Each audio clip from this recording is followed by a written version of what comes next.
चलिए last class में हम लोग देखे थे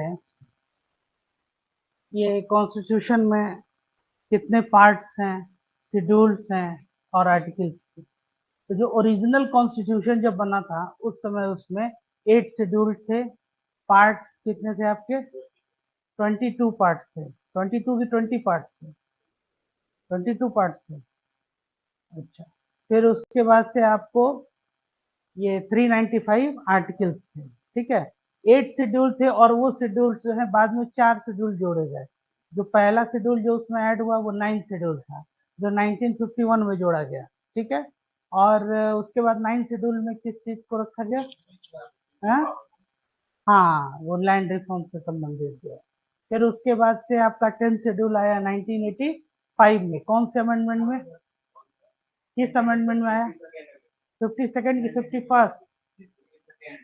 कंफर्म? हाँ, 1985 में वो 10 शेड्यूल था जो एंटी डिफेक्शन लॉ से रिलेटेड था। तीसरा उसके बाद से जो ऐड हुआ आपका 11 शेड्यूल था। 11 शेड्यूल कब ऐड हुआ? 1985 में 10वां हो रहा है, अब 1982 में 11वां होगा। 1992, हाँ, 1992। 1992 में क्या था वो? हाँ, वही पीवी नरसिम्हा राव का करते 73rd कॉन्स्टिट्यूशनल अमेंडमेंट था। फिर उसके बाद से 74th कब आया? ठीक अगले ही साल जो है। हाँ, म्यूनसिपैलिटीज उसमें और इसका ये प्रावधान था। तो ये आपके ये ऐड हुए। उसके बाद से आपके और क्या थे? ओरिजिनल कॉन्स्टिट्यूशन में 395 आर्टिकल्स थे जो आगे बढ़ के 450 तक जो है, अभी 440 से ज्यादा जो है, हाँ 448 में कोई मतलब तकरीबन 450 जो है आर्टिकल्स आपके इतना ये किया सकते। तो ये हो गए आपके। फिर उसके बाद से कुछ इंपॉर्टेंट जो है ये चीजें जो ली गई हैं दूसरे, हाँ, कॉन्स्टिट्यूशन से, जैसे बॉडी से फंडामेंटल राइट जो है, ये कहाँ से लिया गया है? यूएस से। प्रियम्बल? प्रियम्बल भी आपका यूएस से। Fundamental right bill of right से लिया गया है जो आपका यूएस कॉन्स्टिट्यूशन में है। ऐसे ही पार्लियामेंट्री फॉर्म ऑफ डेमोक्रेसी हम लोग कहाँ से लिए हैं? हाँ, रूल ऑफ लॉ। हाँ, DPSP directive principle of Ireland से। Procedure establish by law, Japan. ठीक वैसे ही equal protection of laws, equality before the law, ये भी अमेरिका से लिया गया है। कॉन्स्टिट्यूशन में जो अमेंडमेंट होता है, south Africa. Emergency provision, Germany से। गुड। तो इस तरह से ये जो क्वेश्चंस हैं ये आपके ये रहते हैं अक्सर। जैसे ये देखिए, अब the Coelho case is related to which schedule of the constitution of India? बताइए तो इसका। ये 9 शेड्यूल जो है आपका, ये एक आईआर कोलियो केस था 2007 में। तो जो 9 शेड्यूल में जो भी चीजें थी वो जुडिशियल रिव्यू का सब्जेक्ट नहीं होते थे, उस वजह से सुप्रीम कोर्ट उसमें कुछ नहीं। लेकिन इसके बाद ये डिसीजन किया गया, हाँ, ये इसमें ये डिसीजन लिया गया, ये किया। ये देखिए, the Parliament of India can place a particular law in the 9th schedule of the Constitution of India. The validity of law placed in the 9th schedule cannot be examined by any court and no judgment can be made on it. बताइए कौन सा statement सही है? हम्म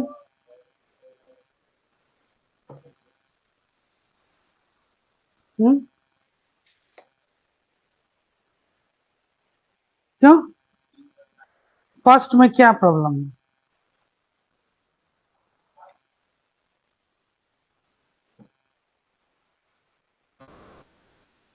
तो नहीं parliament डाल सकते?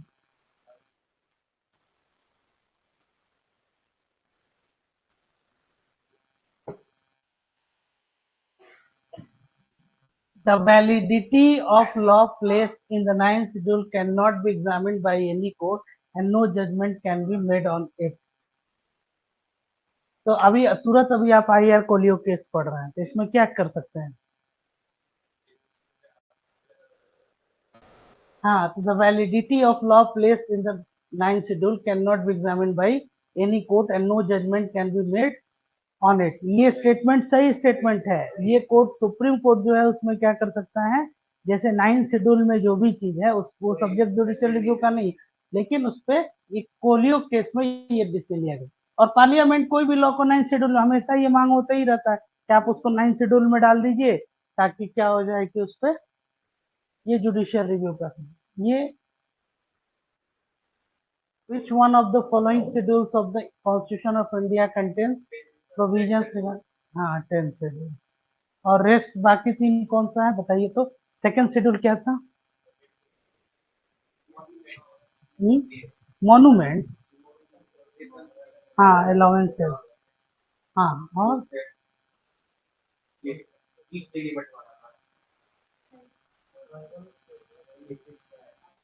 एक बार फिर से एक करके सब बता दीजिए लोग। फर्स्ट शेड्यूल से, फर्स्ट शेड्यूल, सेकंड, ठीक है, third oath and affirmation, fourth, हाँ फिफ्थ, हाँ सिक्स, कौन कौन से उसमें स्टेट है? असम, हाँ, और उसके बाद से 7 शेड्यूल, वो तो क्लियर है, यूनियन लिस्ट, कंकरेंट लिस्ट और स्टेट लिस्ट। कितने उसमें हैं टोटल सब्जेक्ट्स यूनियन लिस्ट में? इसमें स्टेट लिस्ट में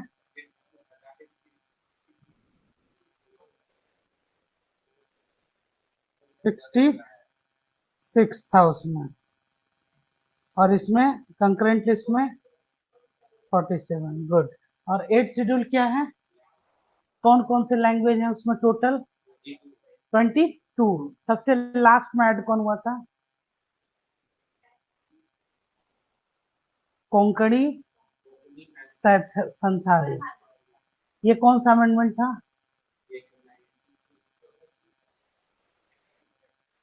92 था। 91 क्या था?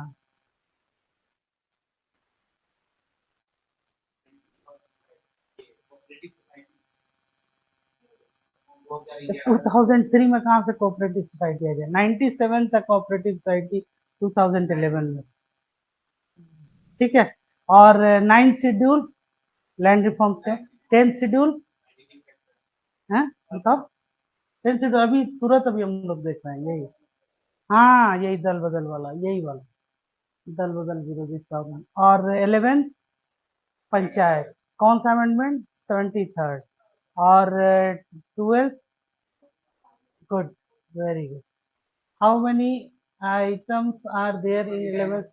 हाँ, हाँ 29। The 11th schedule of the Indian Constitution is concerned with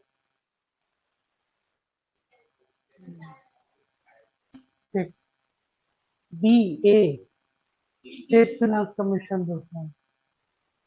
Which of the following is not a part of 11th schedule of the Constitution? ये बताए थे आप लोगों को।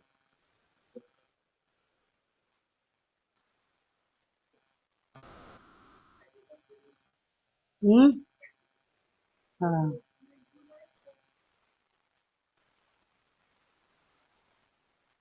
हाँ, रूरल स्पोर्ट्स में, हाँ वही रूरल स्पोर्ट्स, ये बताइए।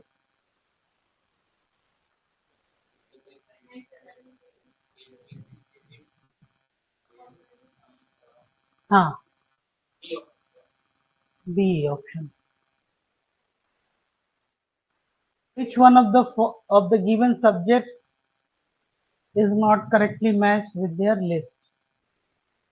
फॉरेस्ट कंकरेंट लिस्ट का सब्जेक्ट है इन्वायरमेंट फॉरेस्ट। ये कब आया? पहले स्टेट लिस्ट में 1976 में। एजुकेशन, फॉरेस्ट, ये सब जो है 1976 में ये ऐड हुआ। अच्छा अब ये बताइए, पोस्ट ऑफिस यूनियन लिस्ट सही है, और स्टॉक एक्सचेंज आपका, हाँ सेंटर के पास, तो ये सही नहीं है मैच। स्टॉक, हाँ पोस्ट ऑफिस तो यही यूनियन लिस्ट हो गया, पब्लिक हेल्थ स्कीम। ये बताइए, ये बहुत इंपॉर्टेंट क्वेश्चन है।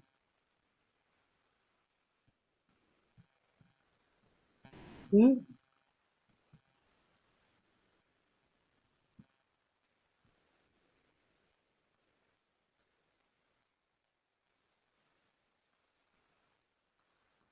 अगर एजुकेशन में कुछ चेंज करते हैं तो किस में चेंज करना पड़ेगा? First, second and fifth. और थ्री और फोर में चेंजेस क्यों नहीं होगा?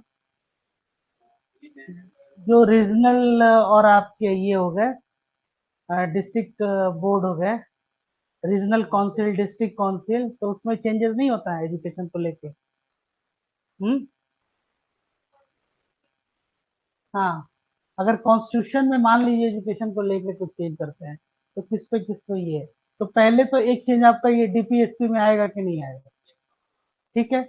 और एजुकेशन लिस्ट का है तो सेवन शेड्यूल का ये वन और फाइव ये आपका सीधे दिखेगा। रूरल और ये और आपका अर्बन लोकल बॉडीज जो है, इस पे ये चेंजेस है। और जैसा कि इन्होंने कहा कि सिक्स और फिफ्थ शेड्यूल जो है, ये आपका एक स्पेसिफिक जैसे ट्राइबल एरियाज का है, 1 to 5। नॉट करेक्टली मैच कौन सा हो? सेंसस आपका यही यूनियन लिस्ट। और किस मिनिस्ट्री के अंतर्गत आता है सेंसस?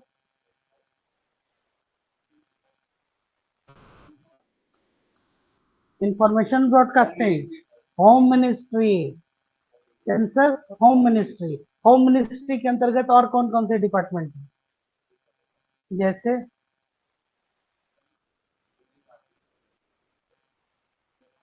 बीएसएफ है। और लैंग्वेजेज किस में आएगा ऑफिशियल लैंग्वेज? हाँ, ये हमेशा ध्यान में रखिए।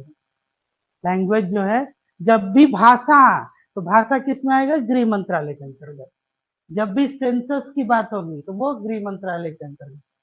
और ये location of seats in council of states.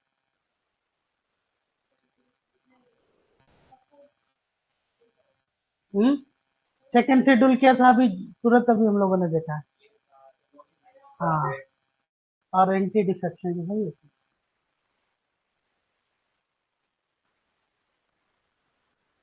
हाँ, ये बताइए। ये है संघ सूची। संघ सूची में क्या होगा? बताओ तो। संघ सूची। हम्म, अंतरराष्ट्रीय, ये अंतरिक्ष अनुसंधान, ये आएगा यूनियन लिस्ट में। ये आएगा अवशिष्ट विषय।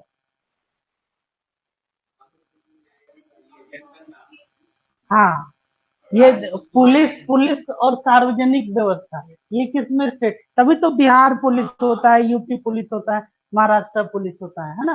तो ये इसमें आ गया एक में। ठीक है। फिर जनगणना अभी हमने बताया, संघ सूची। ठीक है। अब तीसरा हो गया समवर्ती। इसमें क्या हो जाएगा? प्रोग्रामिंग। अब तो अवशिष्ट विषय मतलब ऐसे सब्जेक्ट जो उस लिस्ट में नहीं है, तो जो भी ऐसा बचा हुआ होता है वो किसके पास में? यूनियन लिस्ट में है। तो उस सीक्वेंस में कहा दिया है? कंकरेंट लिस्ट में सेंसस है। हाँ, ऑप्शन हो। हाँ, ये क्लियर हुआ कि नहीं? इसको नोट कर लेना आप लोग, ये नोट्स टाइप तो भी अच्छा। हाँ हाँ, प्रोग्रामिंग नहीं, दरअसल ये जो चीज है आपका, ये प्लानिंग से, जो प्रोग्रामिंग लिखे हुए हैं लोग ना, तो सोशल और इकोनॉमिक प्लानिंग किस में आता है? सोशल और इकोनॉमिक प्लानिंग नहीं, ये आ जाएगा कंकरेंट। ठीक बोला है मैंने। रेसिड्यूरी पावर मतलब ऐसे ऐसे चीजें जो इन तीनों लिस्ट में नहीं है। तो स्पेस रिसर्च जो है ना, ये नहीं आता है उसमें।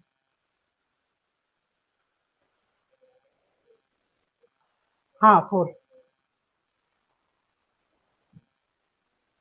कौन? सेंसस।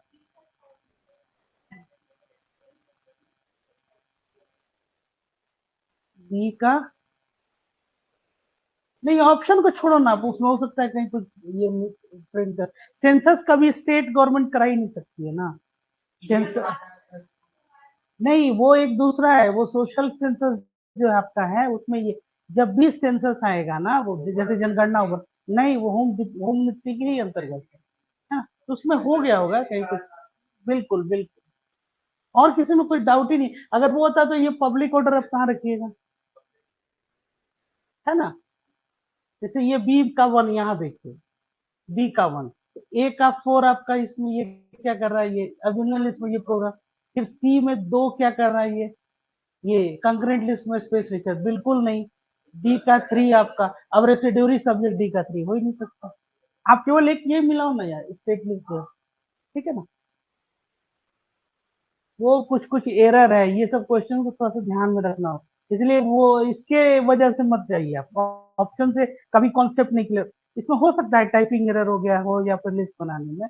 ऐसे ही ओरिजिनल एग्जाम में भी होता है, आपको हम बता दें, एक दो क्वेश्चन ऐसा अगर वहां पे आए तो उस क्वेश्चन को नॉर्मली लोग डिलीट कर देते हैं, मतलब उस पर मार्किंग नहीं मिलती है।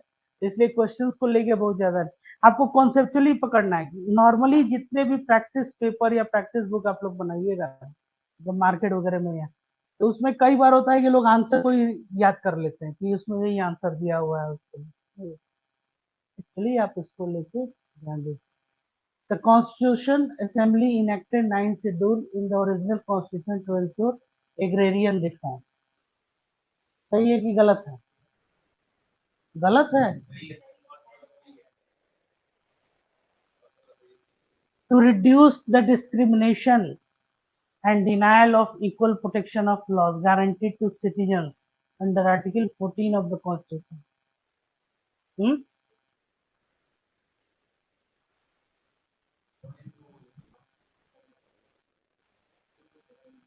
Third क्या है? After the landmark judgment of Supreme Court 2007, the now well settled principle is that any law placed under 9 schedule is subject to court scrutiny. ये सही है। हाँ, कोलियो केस में ये किया गया था, तो कौन सा आंसर हो गया? कौन सा आंसर हो गया?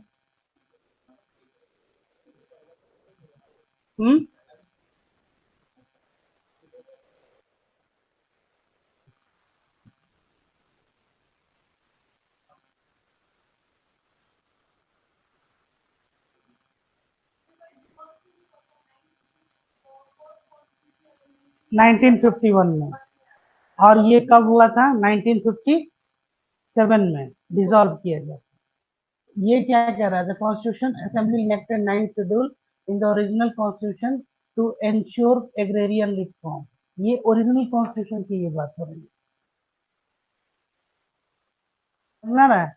स्टेटमेंट को पहले ध्यान से देखिए। हाँ, इसमें हमको ये बताइए, गलत ये, अब इसमें तो आंसर तो निकल जा रहा है कि 1 2 3 है, ठीक है, लेकिन फिर भी आप जो सेकंड स्टेटमेंट है उसको ध्यान से पढ़िए। उस पर तो किसी को डाउट नहीं है, हमको उस पर डाउट है, हालांकि ये आंसर यही दिया गया है इसमें।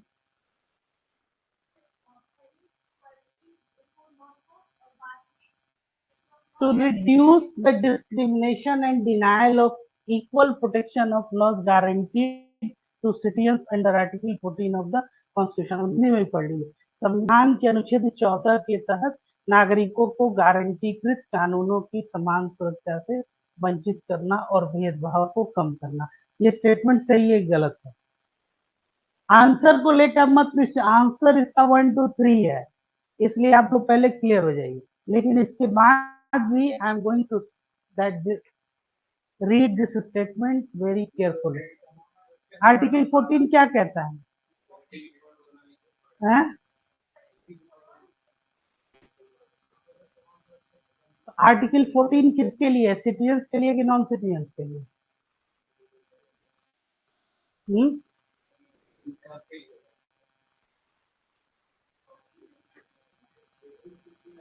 सिटीजन्स को कौन कौन से अवेलेबल है? हाँ, तो 14 किसके लिए है? सबके लिए है। तो अब इसमें ये क्या कहा जा रहा है? To reduce the discrimination, denial of equal protection of laws guaranteed to citizen under article 14 of the constitution.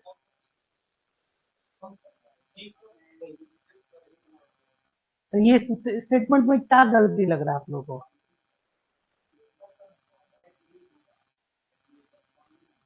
हम्म?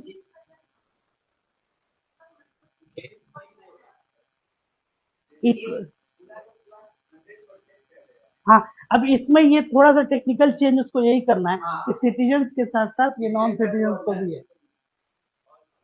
हाँ, तो ये जैसे कि तहत नागरिकों को, अब देखिए अब नहीं बता रहे स्टेटमेंट में क्या क्या मतलब कैसे इसी स्टेटमेंट को कैसे आप लोग क्वेश्चन को पढ़िए उसमें तो जाके अगर यहाँ पे जैसे कि टू सिटीजन्स नागरिकों को है, अब यही इसी स्टेटमेंट को इसी आर्टिकल 14 को यहाँ लिख दिया जाए तो only citizens under article 14 of the constitution पूरा एकदम समझ में आ रहा है। जैसे कि आर्टिकल 14 का क्या है कि स्टेटमेंट उसका क्या है कि that the state shall not deny any person equality before the law और इक्वल प्रोटेक्शन ऑफ, ठीक है, with in the territory of India. ये अब यहीं पे ओनली यहाँ पे, तो जब भी आप लोग इस तरह का क्वेश्चंस बनाइए ना तो मैकेनिकली मत बनाइए। मैकेनिकली मतलब कि क्वेश्चन बनाए इसका ये आंसर है, ये नहीं हुआ, ये स्टेटमेंट, थोड़ा सा इस तरह से इनोवेटिव होके ना उसको सोचना है। समझ में आ रहा है ये ध्यान आप लोग को ये नहीं।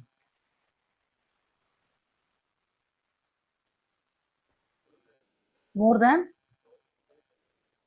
हाँ ये तो कुछ डाउट ही नहीं। हाँ, कंसिस्ट ऑफ 300 आर्टिकल है, आंसर नहीं। 350 है, ये भी नहीं। 500 आर्टिकल है, नहीं। जो बचा वो आंसर है। हाँ मतलब एग्जैक्ट नहीं है लेकिन आंसर तो यही होगा। अब आप ये कह सकते हैं कि मोर देन 400 तो 500 भी होगा, ये कोई मतलब नहीं हुआ। There were originally how many articles in the constitution of India? 395। कुछ पूछना है? Total numbers of articles and schedules in the constitution calculation. हाँ, क्लियर है ना, समझ में आ रहा है। Which of the following is not a part of the Article 20 of the Constitution? बताइए। आर्टिकल 20 में 3 क्लॉज होते हैं, 21, 22, 20, क्लॉज 3। तो पहला क्या बताता है आप लोग को बताइए। पहला बताता है x post facto the law, ठीक है, मतलब वो क्या होता है x post facto the law?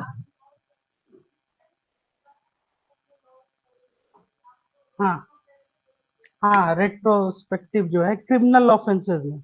और दूसरा, हाँ मतलब कि एक ही कोई आप एक्ट है उसके लिए,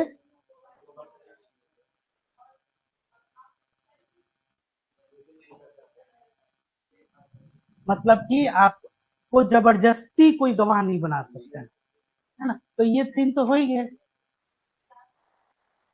और आर्टिकल 20 के बारे में कुछ बताइए।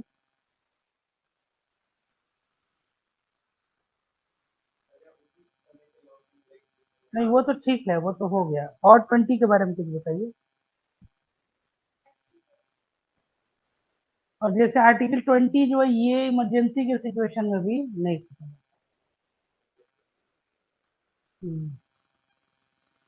Which articles of the Constitution of India safeguards one's right to marry the person of one's choice? Rest क्या है उन सब कोई बताइए।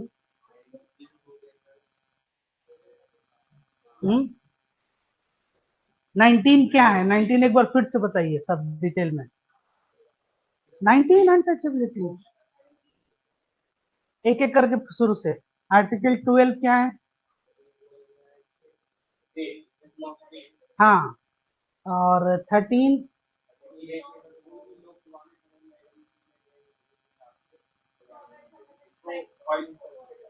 ठीक है, और 14?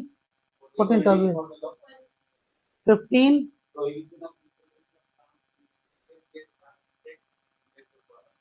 16?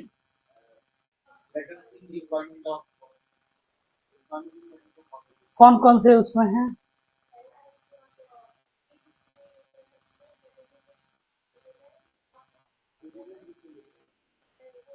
किस किस ग्राउंड पे नहीं डिस्क्रिमिनेट कर सकती है? हाँ, प्लेस ऑफ बर्थ, डिसेंट और रेसिडेंस, है ना। तो इसके ग्राउंड पे वो नहीं कर सकती है। 17 क्या है? एबोलिशन ऑफ अनटचेबिलिटी क्या होता है उसमें? फुट 18 उसमें क्या क्या है कुछ बताइए। हाँ, और अगर लेना है किसी को तो किससे पूछ? President of India. 19 में क्या क्या है?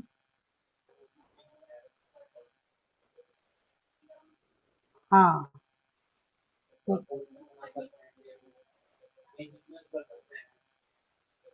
Form and association, union, cooperative societies, और क्या है? राइट टू एक्सप्रेशन, है ना, स्पीच, फ्रीडम, कहीं भी freely move towards the territory of India. 19 20 क्या है? डबल जियोपार्डी अभी जस्ट 21 क्या है?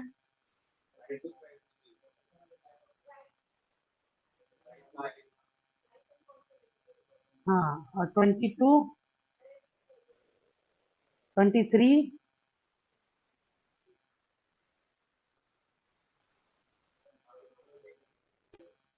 हाँ 24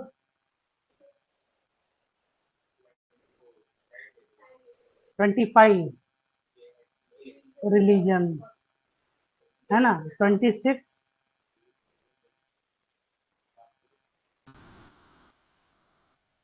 27 कल्चरल एंड एजुकेशनल राइट्स किसमें है? तो कल्चरल और एजुकेशनल राइट्स जो स्कूल सिटीजन्स को है कि सबको है?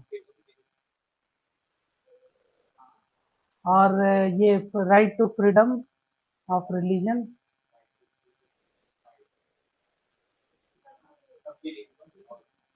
हाँ, 25 26 सबके लिए है। हाँ, ठीक है, ठीक है, इसको बार बार जो है ध्यान में रखिएगा।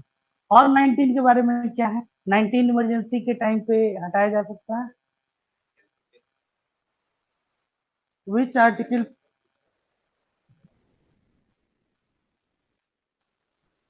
ये है विच ऑफ द फॉलोइंग, ये, हाँ, which article provide for free and compulsory education for all children?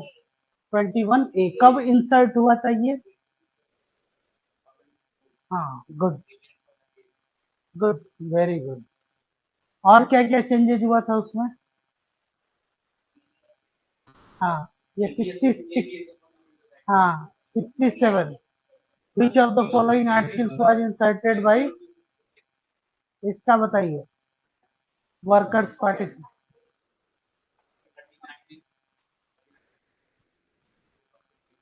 Participation of workers in management 39 A, free legal and justice है।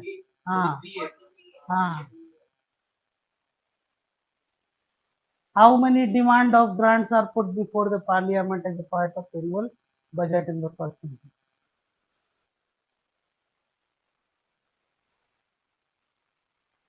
इसका आंसर नन है, एक भी नहीं होता है, क्योंकि प्रेसिडेंट का ये प्रेसिडेंशियल अप्रूवल जो इसमें ये चाहिए, ये तो पहले बताए भी आप लोग को, डिमांड से डिमांड, ये ऑप्शन क्रिएशन में गलत की हुई है। ये नन होगा। 112 क्या है आर्टिकल? क्या होता है वो? नहीं, बजट तो है ही है, एनुअल फिनेंशियल स्टेटमेंट, लेकिन होता क्या है उसमें? देखिए इस चीज को, अब बजट आप लोग बजट पढ़ाए हुए सबको अटेंड किया था ना क्लासेस में? एनुअल फिनेंशियल स्टेटमेंट आर्टिकल 112 जो है, बजट करके वर्ड कहीं कॉन्स्टिट्यूशन में नहीं है, पहली बात। अब जैसे कोई अगर प्राइवेट फर्म है, वो अगर अपना बजट देता है, एनुअल फिनेंशियल स्टेटमेंट, तो वो ये बताता है कि पहले एक साल के लिए ये हमारा क्या है, एसेट्स है, ठीक है, और लाइबिलिटीज, या ये हमारा इनकम, और फिर एक्सपेंडिचर। गवर्नमेंट क्या करती है कि नेक्स्ट फिनेंशियल ईयर के लिए पहले क्या बताती है, एक्सपेंडिचर ही बता देती है कि अगले वित्तीय वर्ष में ये हमारा एक्सपेंडिचर होने वाला है।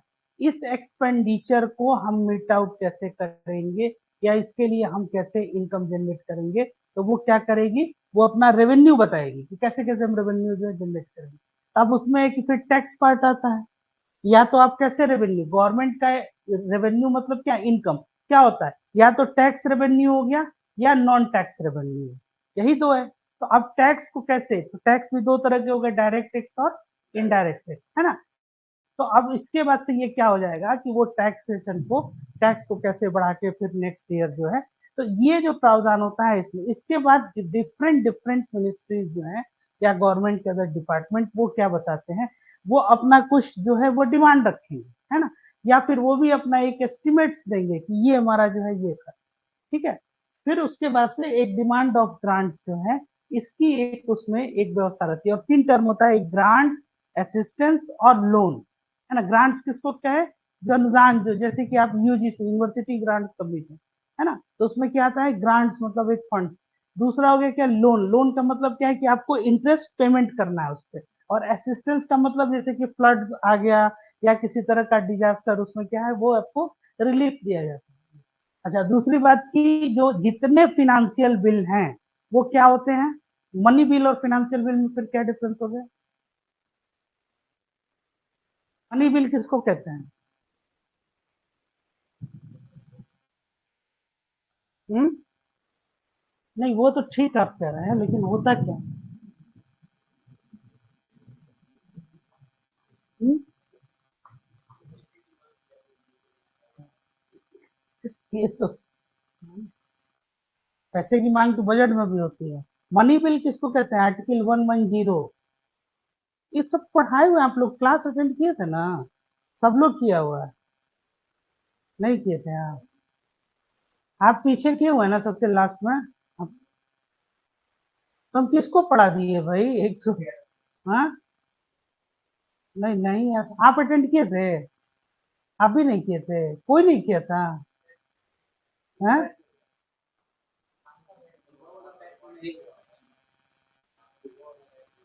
भाई उसमें मेरा वीडियो भी होगा, उसको भी रिकॉर्डिंग है, सब कुछ तो कैमरा में। 10 साल पहले आप लोग बोले रहते तो मान लिए रहते। आज तो भाई, हाँ, आज शाम को ही शायद हम पढ़ाएंगे, आप सही को। शाम को आप लोग नहीं आए, लेकिन वो आए हुए हैं लास्ट में। बट एनीवे छोड़िए, सुबह शाम पॉइंट पे आइए।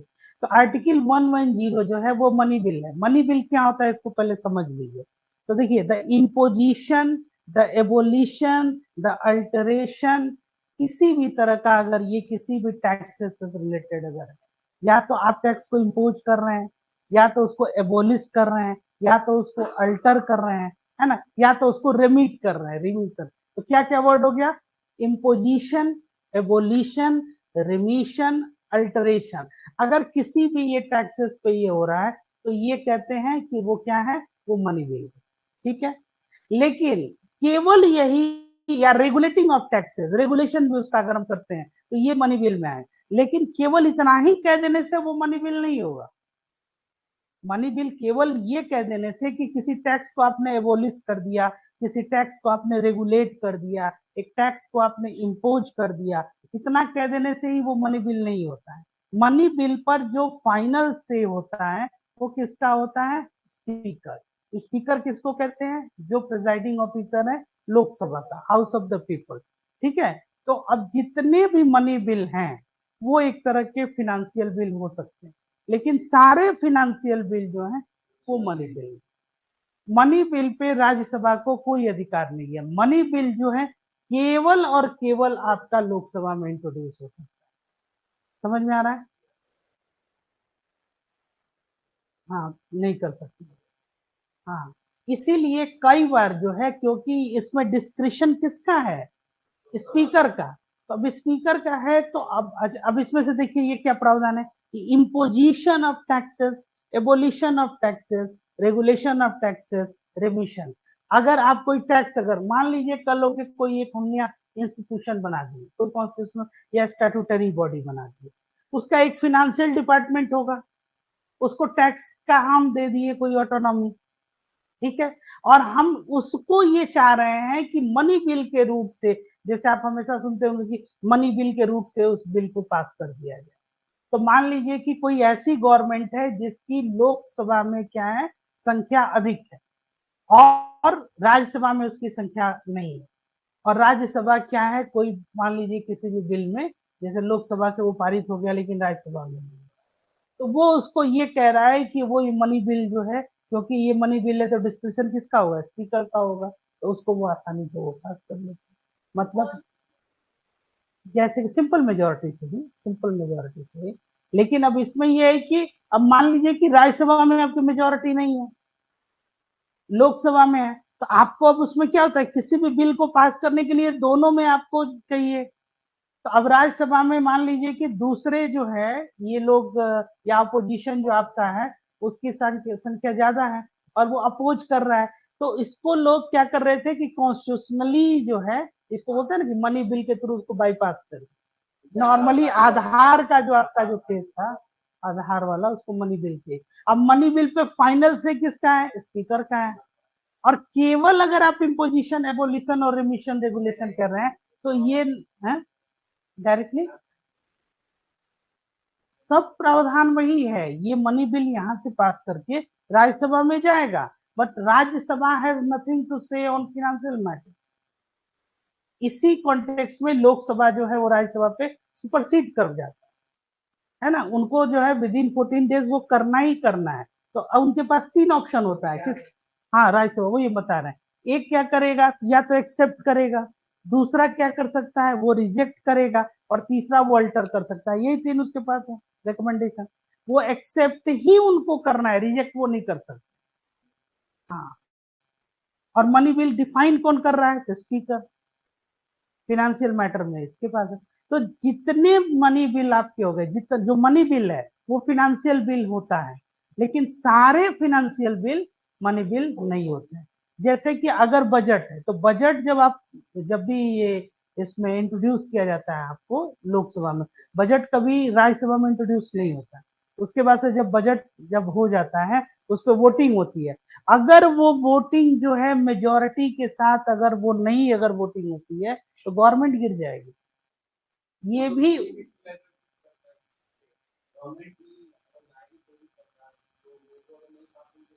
नहीं, बिल्कुल नहीं। हाँ, वो कॉन्स्टिट्यूशनल ड्यूटी है उनको, और कॉन्फिडेंस और नो को, बिल्कुल नहीं, बिल्कुल नहीं। दो तो हाँ, क्या क्या, वोट मोशन ऑफ, ये वोट ऑफ थैंक्स जिसको बोलते हैं, तो उसमें क्या है कि प्रेसिडेंट ऑफ इंडिया है, क्योंकि वो भी एक पार्ट होते हैं आपके पार्लियामेंट के। तो प्रेसिडेंट ऑफ इंडिया क्या है, वो आपको जैसे कि जब भी उनका एक स्पेशल एड्रेस होता है, तो उस स्पेशल एड्रेस में वो गवर्नमेंट की ही पॉलिसीज को बताते हैं, या हाँ फर्स्ट जो है हर एक सेशन के स्टार्ट में। और जब भी नेक्स्ट ईयर, जैसे मान लीजिए एक न्यू एक अभी सेशन स्टार्ट होगा, तो प्रेसिडेंट उसको इंट्रोड्यूस करें। इसमें प्राइम मिनिस्टर का इसमें कुछ स्पेशल करके नहीं। अरे सब पता है भाई, ये प्राइवेट बिल ये सब नहीं पता है आप लोग को। हाँ हाँ हाँ हाँ, नहीं नहीं, वो ये क्योंकि उसके नेगेटिव वो ये जा रहा है, ऐसा नहीं है कि उसको जो है सो उस पर गवर्नमेंट गिर जाएगी, गवर्नमेंट ऐसे गिरते रहते हैं। हाँ, समझिए पहले इस चीज को, जैसे कि गवर्नमेंट एक ही केस में गिरती है, जब confidence motion, no confidence. Confidence motion का मतलब हो गया कि जो रूलिंग पार्टी है उसका क्या है, कॉन्फिडेंस ऑफ द हाउस है, और उसके लिए उसको कितना चाहिए, 272। रुकिए,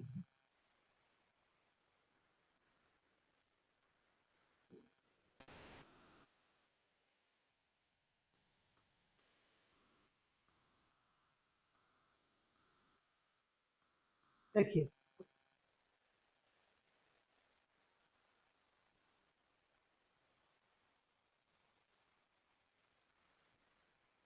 कॉन्फिडेंस मोशन,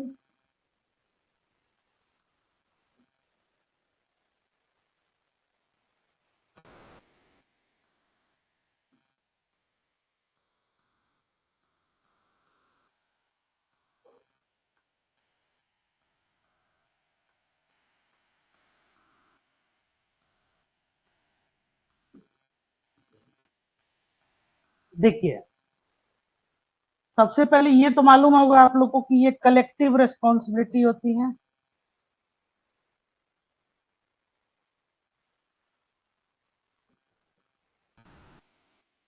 ना। कलेक्टिव रिस्पॉन्सिबिलिटीज का क्या मतलब हुआ कि council of ministers collectively responsible to Lok Sabha, है ना। तो अब लोकसभा में कॉन्फिडेंस मोशन और नो कॉन्फिडेंस मोशन ये इंट्रोड्यूस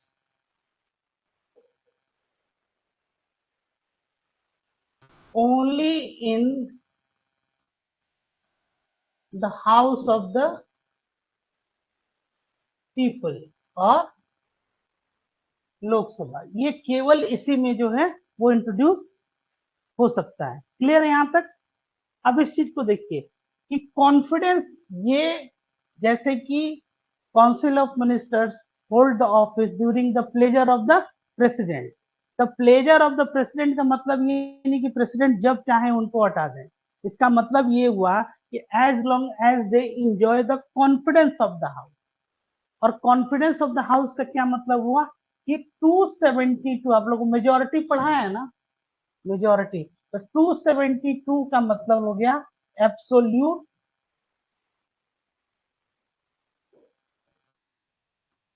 एब्सोल्यूट मेजोरिटी। इसका मतलब है कि देयर इज ए पॉलिटिकल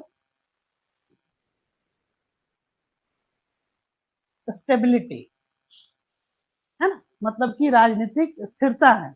और ये क्या है कि लोकसभा में जब आपको क्या है, आपको कॉन्फिडेंस ऑफ द हाउस, तो जब कोई रूलिंग पार्टी है वो जब इंट्रोड्यूस करती है उस मोशन को क्या बोलेंगे, कॉन्फिडेंस। और जब अपोजिशन इंट्रोड्यूस करेगा तो उसको क्या बोलेंगे, नो कॉन्फिडेंस। मतलब कि हमको आप में भरोसा नहीं है। अगर नो कॉन्फिडेंस मोशन पास हो जाता है तो गवर्नमेंट क्या है, वो गिर जाएगी। और कॉन्फिडेंस मोशन जो है ये अगर पास हो रहा है इसका मतलब है कि गवर्नमेंट को कॉन्फिडेंस है। जैसे अभी जो प्रेजेंट गवर्नमेंट है, अभी मान लीजिए आप लोग देखे होंगे कि ओथ सेरेमनी हुआ, तो ये क्या था, एक प्री पोल अलायंस था। प्री पोल अलायंस मतलब कि इलेक्शन के पहले इन लोगों ने एक गठबंधन किया। इस बार किसी एक पार्टी को मेजोरिटी नहीं आई, लेकिन हाँ एक अलायंस को जरूर आया। तो अब अलायंस जो है उन्होंने क्या किया, शपथ ग्रहण कर लिया सब कुछ। इसके बाद से जब ये लोग जब हाउस में जाएंगे, हाउस में इनको एक कॉन्फिडेंस जो है ये क्या करना है, ये पास करना होगा। उस समय भी गवर्नमेंट गिर सकती है क्योंकि ये क्या है, ये simple majority present and voting, मतलब आपको क्या करना है, उपस्थित रहना है और वोट करना है। अगर मान लीजिए कि उस दिन जिस दिन वोटिंग हो रहा है और इनके जितने अलायंस पार्टनर हैं उन लोगों ने वोटिंग में पार्टिसिपेट नहीं किया,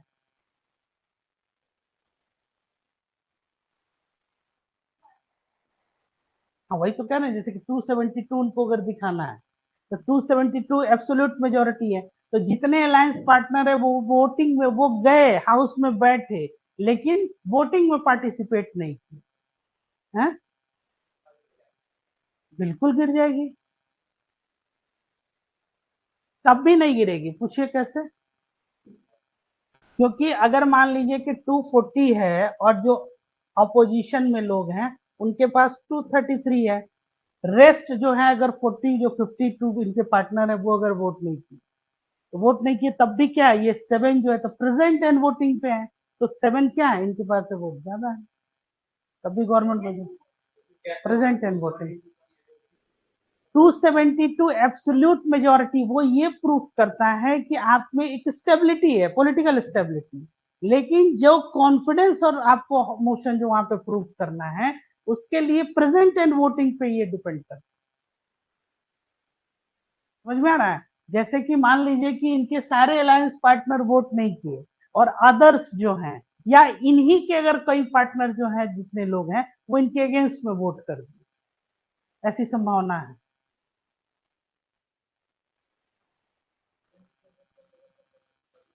बिल्कुल गिर जाएगी। तो अगेंस्ट में कैसे वोट करेंगे, अगेंस्ट में वोट तब करेंगे जब कोई नो कॉन्फिडेंस लाएगा। तो अभी नो कॉन्फिडेंस नहीं आएगा, अभी तो पहले कॉन्फिडेंस आएगा कि भाई आप अपना बहुमत तो पहले साबित कर लीजिए। तो ये तो हो गया। अब प्रूफ कहाँ करना है, लोकसभा में। लोकसभा में आपको जो है ये नंबर लाना है 272, मतलब कि एब्सोल्यूट मेजोरिटी है, आप कुछ नहीं पूछना है। लेकिन अगर 272 भी नहीं है, जैसे कि आप इनका 1991 में किनकी गवर्नमेंट थी, नरसिम्हा राव की, पीवी नरसिम्हा राव, वो माइनॉरिटी गवर्नमेंट कहलाती है। माइनॉरिटी गवर्नमेंट का क्या मतलब हुआ? जैसे कि आप ऐसे समझिए, इस बार का जो पोल में आया, किसी को एब्सोल्यूट मेजोरिटी नहीं, अलायंस भी आप छोड़ दीजिए, तो जो सिंगल लार्जेस्ट पार्टी है उसके पास कितना है? 240। ये चाहे तो 240 पर भी ये गवर्नमेंट रन कर सकती है, इवन तो 272 नहीं भी है। कैसे? तो जिस दिन कॉन्फिडेंस मोशन जो इंट्रोड्यूस करना है, उस दिन रेस्ट लोग जो हैं वो एब्सेंट करें या वोटिंग में पार्टिसिपेट नहीं करें। आएंगे वो, लेकिन वोटिंग में नहीं पार्टिसिपेट करें। मतलब ऐसा किसी तरह कॉन्फिडेंस, जैसे कि मान लीजिए कि गवर्नमेंट कह रही है कि कॉन्फिडेंस है, वो ये कह रही है कि हम आपके विरोध में वोट नहीं करें, या हम वोटिंग में ही पार्टिसिपेट नहीं किए।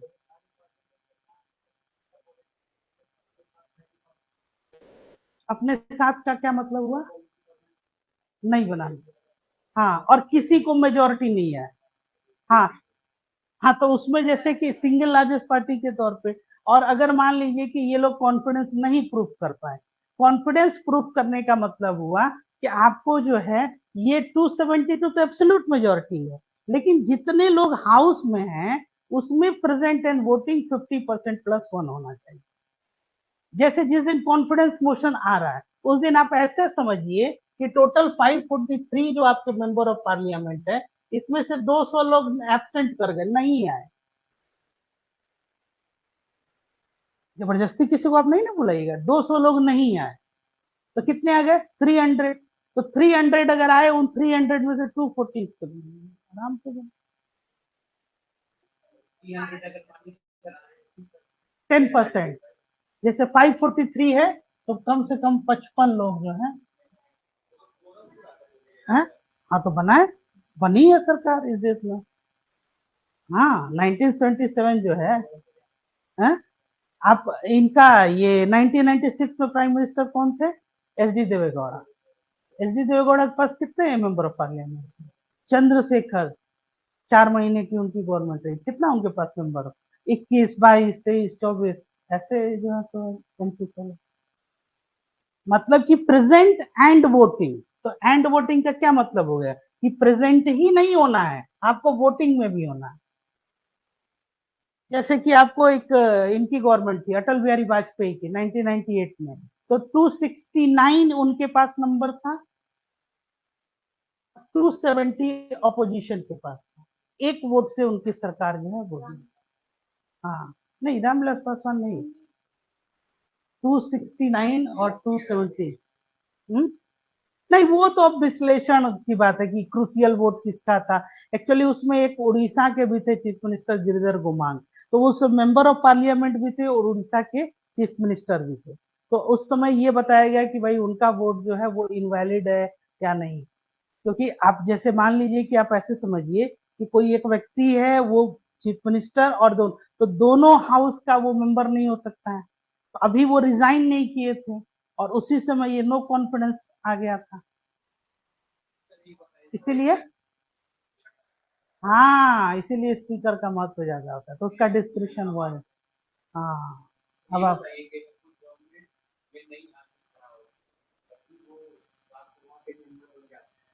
गवर्नमेंट में, हाँ, हाँ, हाँ,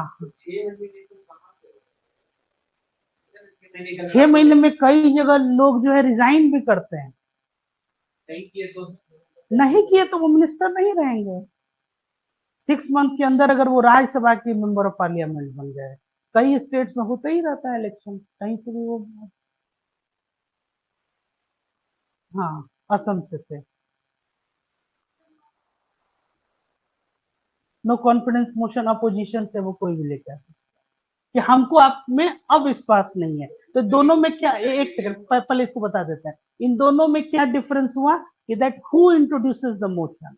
if opposition party introduces, then it is called no confidence, that we don't have no confidence in you। तो हमको क्या अविश्वास है आप में कि आपका कोई इसमें ये बहुमत है। और जब रूलिंग पार्टी लाती है तो उसको क्या बोलते हैं? कॉन्फिडेंस।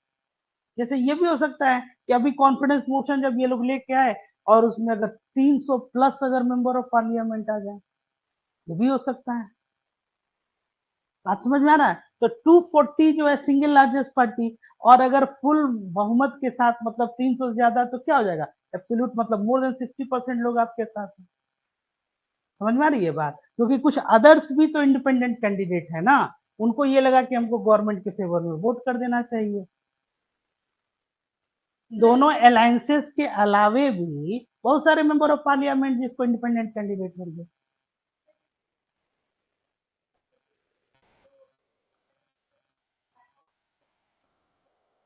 मिनिस्ट्री गवर्नमेंट ही गिर जाएगी तो सुन, जैसे कल हो कि आपके प्राइम मिनिस्टर ही रिजाइन कर दिए। हाँ हाँ हाँ हाँ। नंबर किसके पास है? ये अगर मान लीजिए लोगों ने अगर एब्सेंट किया, प्रेजेंट भी हैं और तब भी वोट नहीं किए, नंबर अगर आपके फेवर में है तो आप कोई प्रॉब्लम नहीं है, अदरवाइज करना पड़ेगा।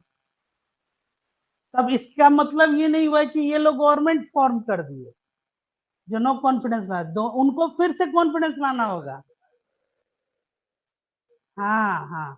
जैसे कि अगर ये नंबर आ गया रहता है इलेक्शन में या उसके बाद, तब तो कुछ पूछना ही नहीं है, तब तो कुछ पूछना ही नहीं है।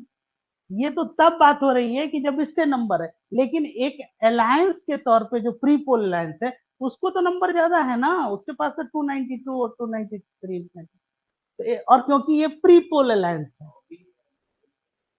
हाँ, प्री पोल अलायंस का मतलब हुआ कि उसका ये मतलब हो गया कि आप पहले से एक एक वैचारिक तौर पे एक पॉलिटिकल आपका क्या है, एक वो बाइंडिंग कि हम लोग, वो हमेशा, वो तो खैर आखिरी सांस तक। हाँ, उससे क्या होता है, वो तो हर बार होता है। यही तो आपका फ्रीडम ऑफ स्पीच और आर्टिकल 19 है ना। यहां तक भी ऐसे ऐसे लीडर, हम नाम यहाँ नहीं लेंगे आपको, लेकिन मतलब आपको एक इशारा कर देते हैं, 1977 जो जनता पार्टी गवर्नमेंट बनी थी मुरारजी देसाई के, तो उस समय जैसे कांग्रेस एब्सोल्यूट मेजोरिटी में आती थी, तो इन लोगों ने क्या किया, छोटे छोटे जितने दल थे वो मिलके एक जनता पार्टी जैसा, जनता पार्टी उस बार मेजोरिटी में आई, थम्पिंग मेजोरिटी में आई। जनता पार्टी के ही जो अलायंस जो पार्टनर थे, उसमें से 2 साल के बाद 1977 से 79 तक, उसी समय आपने इकोनॉमिक्स में पढ़िएगा, रोलिंग प्लान और ये इकोनॉमिक प्लान, बहुत सा चेंजेस हुआ, बहुत सा मतलब अच्छा गवर्नमेंट वो चला 2 साल, मतलब गवर्नमेंट जो भी 2 साल चली ना, वो एक अच्छी गवर्नमेंट चली थी, सोशलिस्ट गवर्नमेंट। लेकिन अब उसमें ये था कि अब सब लोग अपने को प्राइम मिनिस्टर ही समझ रहे थे। तो अब उसमें क्या हुआ कि एक गवर्नमेंट जो है गिरी, और गवर्नमेंट कैसे गिरी कि उसके एक बहुत जो एक सीनियर एक लीडर थे, जो नो कॉन्फिडेंस आया, तो नो कॉन्फिडेंस मोशन के 2 दिन तक वो बहस चली, तो जिस दिन बहस करना है वो गवर्नमेंट के फेवर में बहस की, नेक्स्ट डे वोटिंग हुई तो वो अगेंस्ट में वोट किए हैं।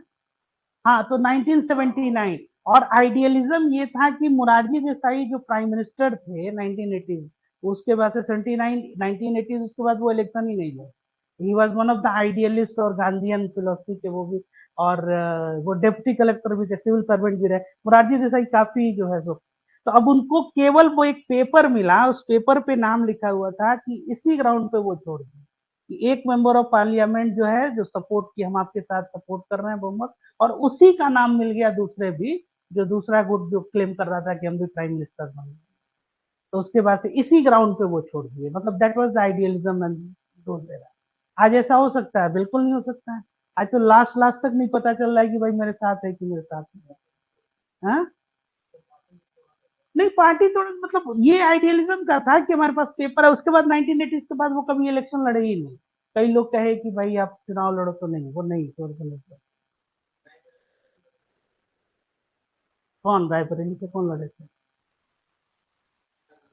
नहीं, वो तो राज नारायण, वो तो काफी फेमस केस भी आप लोग पढ़े होंगे, राज नारायण वर्सेस जो है, तो 1980, तो उसमें 5 इयर्स का जो था उसको टेन्योर को बढ़ा के 6 ईयर कर दिया गया।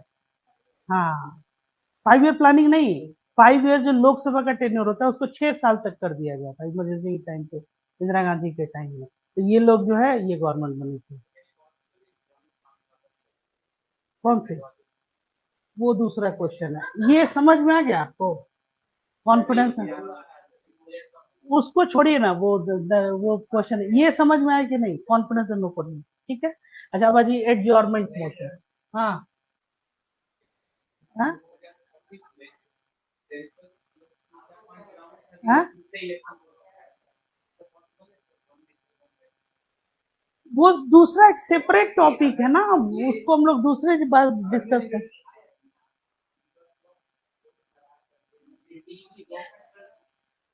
ये जो आप लोग कह रहे हैं ना, ये फिर वही speculate, it has nothing to do with your academics. Again हम लोग वही कह रहे हैं कि आप लोग वही वही ट्रैप में जिसको कह रहे हैं कि आप जा रहे हो, उससे कोई मतलब ही नहीं है। यहाँ उसके पीछे का जो कॉन्स्टिट्यूशनैलिटी है उसको समझिए, वो क्या है, उसमें और भी बहुत सारा जो है। अब आ जाइए, वो कोई मतलब नहीं, फिर आ जाता है एडजॉर्नमेंट मोशन आपका।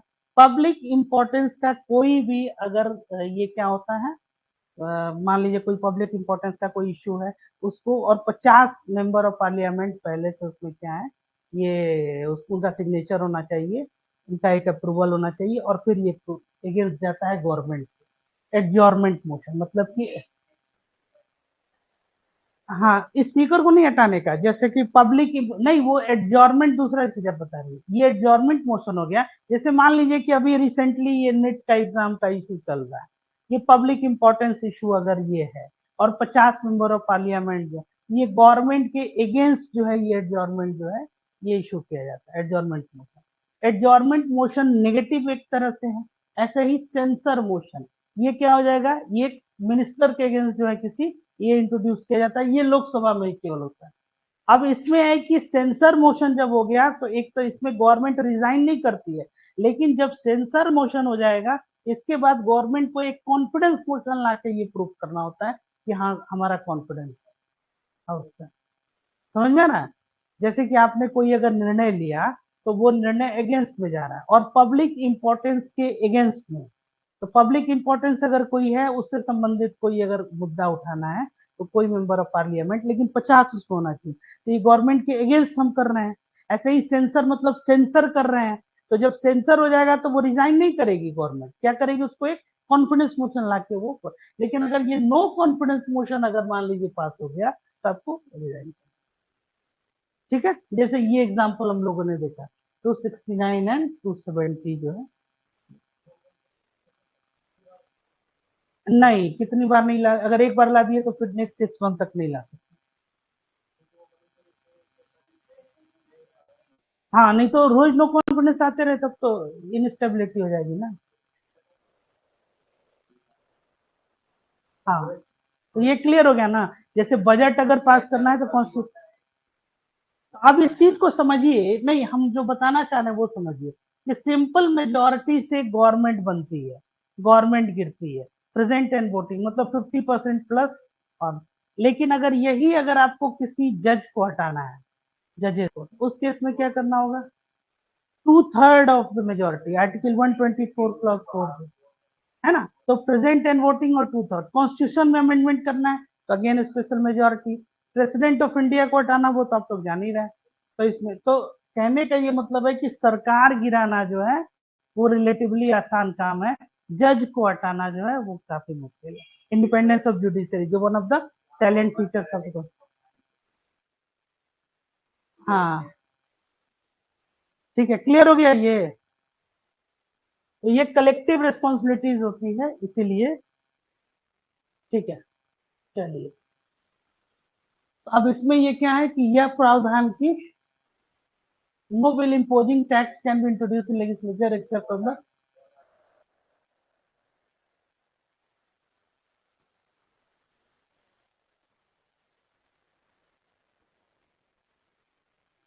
हाँ तो इसमें ये क्या था, आर्टिकल 123 क्या है, कोई बताएगा क्या। हाँ very good, ordinance booking power, तो इसमें कौन सा होगा स्पेशल प्रोविजन रिगार्डिंग 117, गुड। हाँ ये बताइए, ग्रांट्स, कौन, grants to autonomous tribal area, और ये क्यों नहीं है, 275 हाँ उसमें भी है। नहीं ये ग्रांट्स के बारे में कह रहा है ना, इसलिए वो ट्राइबल एरियाज के बारे में आप बोल रहे हैं, उसके बारे में वो प्रावधान है, एडमिनिस्ट्रेटिव या अदर, ये केवल इसके विषय। आर्टिकल 280 के आगे ये काफी फेमस आर्टिकल। हाँ,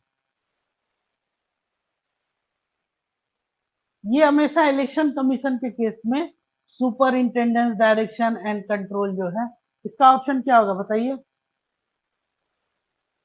ये नन ऑफ दीज है, इसलिए क्योंकि आर्टिकल 243 के होता है ना, पंचायत वगैरह में भी आप पढ़े होंगे जो स्टेट, तो ये नन ऑफ दीज।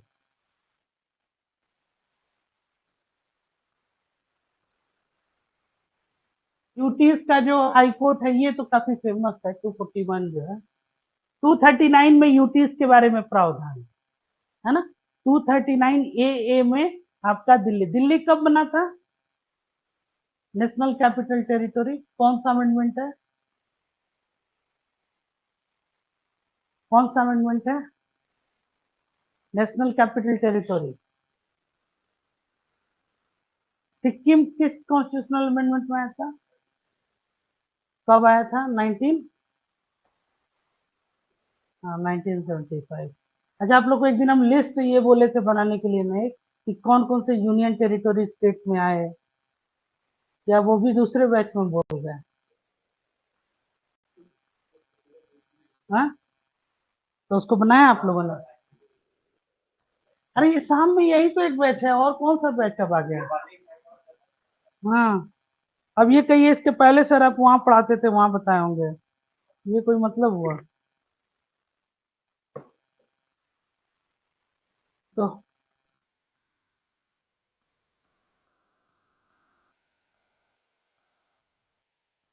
हाँ, ये बताइए, भारत के संविधान के निम्नलिखित में से कौन सा अनुच्छेद कहता है कि प्रत्येक राज्य की कार्यकारी शक्ति का प्रयोग इस प्रकार किया जाएगा कि संघ की कार्यकारी शक्ति के प्रयोग में बाधा या पूर्वाग्रह न हो? ये हम आपके ऊपर छोड़ रहे हैं, बताइए कंप्लीटली।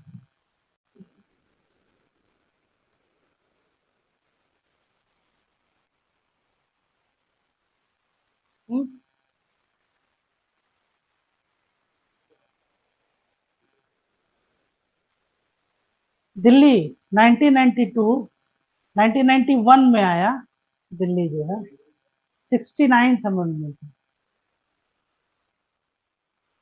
चाहिए इसको? ये 73 जो क्वेश्चन जो है ये आपका सेंटर स्टेट रिलेशन से है, इसको भी रहने दीजिए क्योंकि इसको फिर एक्सप्लेन करना होगा। एडमिनिस्ट्रेटिव पावर, एग्जीक्यूटिव पावर, ये भी नहीं पढ़े आप लोग ना, legislative, financial power, centre state and relation से। 356 क्या है जो इसमें से आप आ रहा है वो कम से कम करो इसको, है इमरजेंसी। और 355 ये भी वही प्रोक्लेमेशन है, ये 257 है। 258 क्या है? हाँ, सेंटर स्टेट रिलेशन से ये सब रिलेटेड है।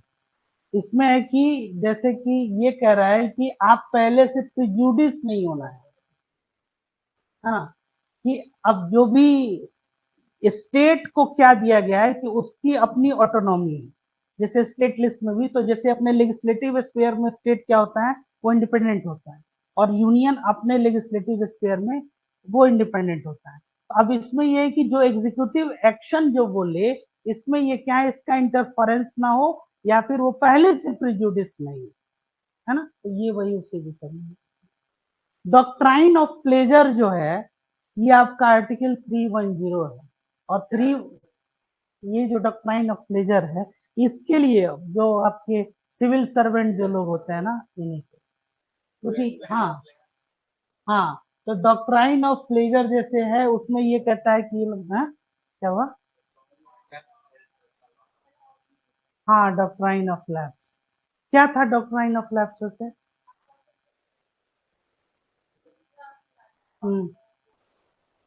लैप्स कर जाएगा, इसको हड़प नीति कहते थे। और क्या था, एक सब्सिडरी अलायंस क्या था?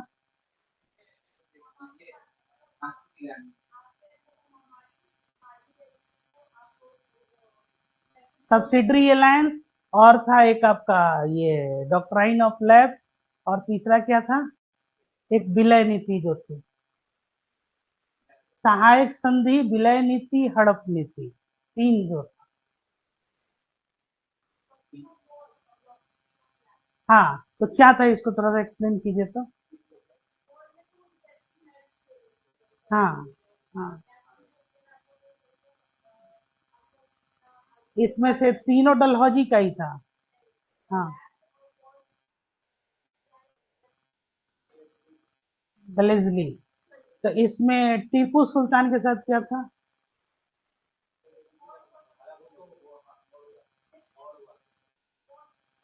कितनी लड़ाइयां हुई थी टीपू सुल्तान, जो कार्नेटिक वॉर था, कितना था? 4 हुआ था। और 1782 का क्या हुआ था?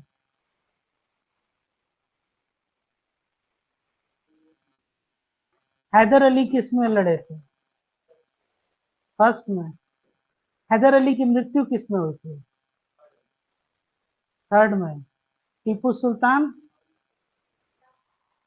हम्म? और श्रीरंगपट्टनम की जो संधि हुई थी, ट्रीटी, सेकंड में हुआ था। सेकंड में जब टीपू सुल्तान थे ही नहीं तो कहां से हुआ?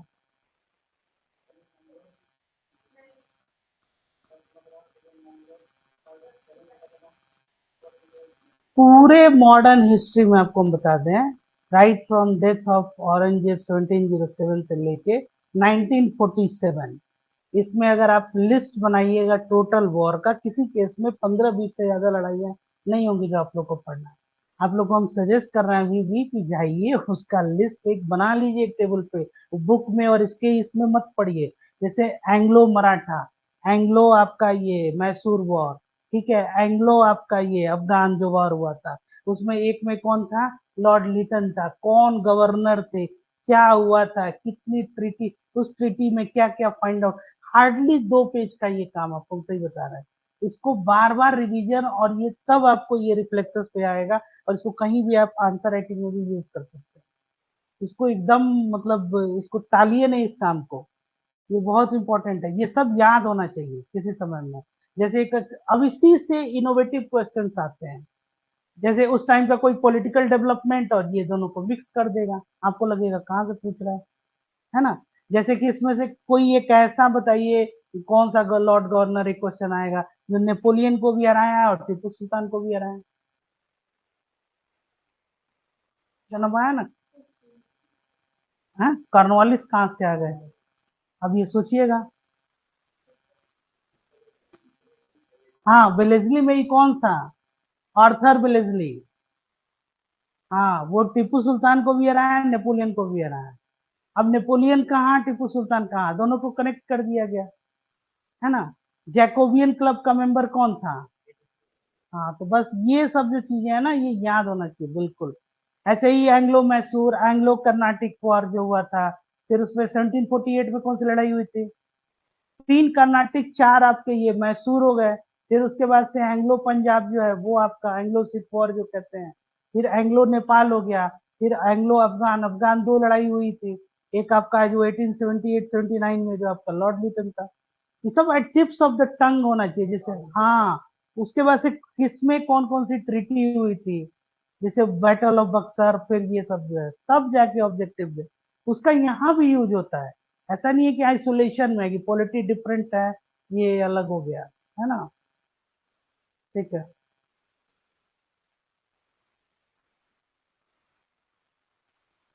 No bill imposing tax can be introduced the legislature except on the recommendation of president is covered। कौन सा कॉन्स्टिट्यूशन के किस आर्टिकल? अब नहीं, ये नहीं हुआ है कवर, लेकिन इसका वही, इसीलिए हम कह रहे हैं ना, उस इंटर स्टेट रिलेशन का है। Which one of the following article, ये तो बता सकते हैं आप लोग। ये ऑल इंडिया सर्विसेज क्या होता है? कौन कौन से, क्या होता है, ये तीनों बताइए। आईएफएस क्या होता है? Indian forest services. अच्छा, है।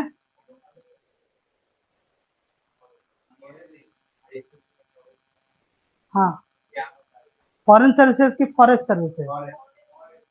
Forest services. हाँ, फॉरेन सर्विसेज सेंट्रल सर्विसेज में आता है। देखिए, ऑल इंडिया सर्विसेज एक्ट 1961 में, ये ऑल इंडिया सर्विसेज में 3 सर्विसेज आती हैं, Indian administrative services, Indian police services, Indian forest service, है ना, इनको एक सर्टेन इम्यूनिटीज जो है वो मिलती है कुछ पावर से। कौन सा? हाँ, which article of the constitution recognise, ये बताइए, बहुत इजी है। इलेक्शन कमीशन का कौन सा है? मतलब वही।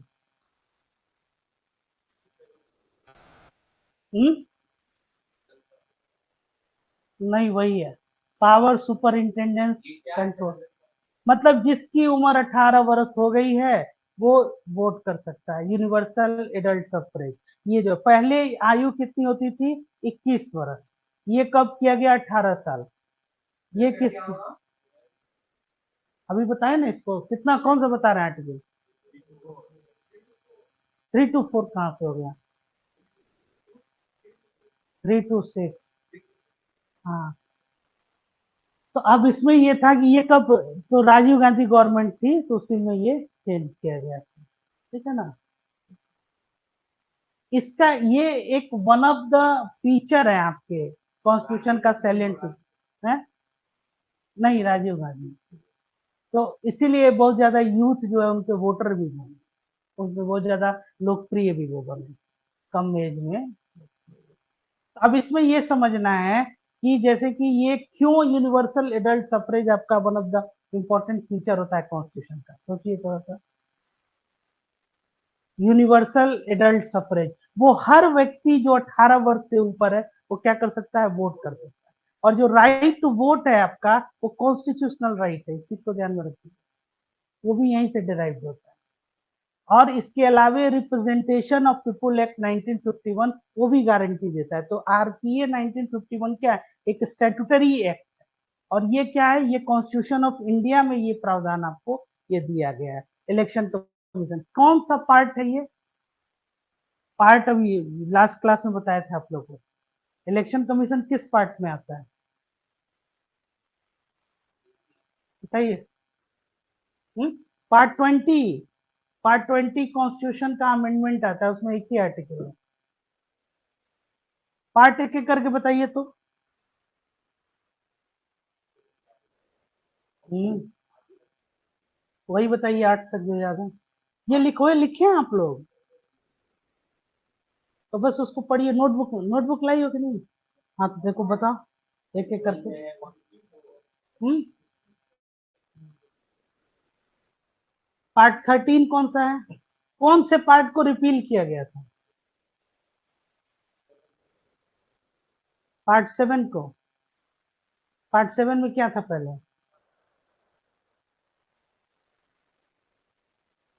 हाँ, हाँ? आर्टिकल 238 क्या है? हाँ, उसको जो हटाया गया था, रिपील किया गया था, ठीक है। हाँ, ये बताइए, primary stage of education.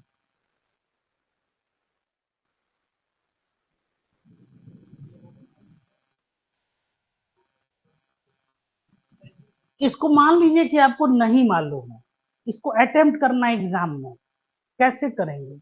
Aptitude के आधार पे, मान लो कि आप जो भी हल्का फुल्का कॉन्स्टिट्यूशन पॉलिटी आप पढ़े हैं, देखे हैं, सुने, मतलब इसको तुक्का लगाना है, आप putting it in a very simple language में करें, कैसे गेस करेंगे, थोड़ा सा सोचिए।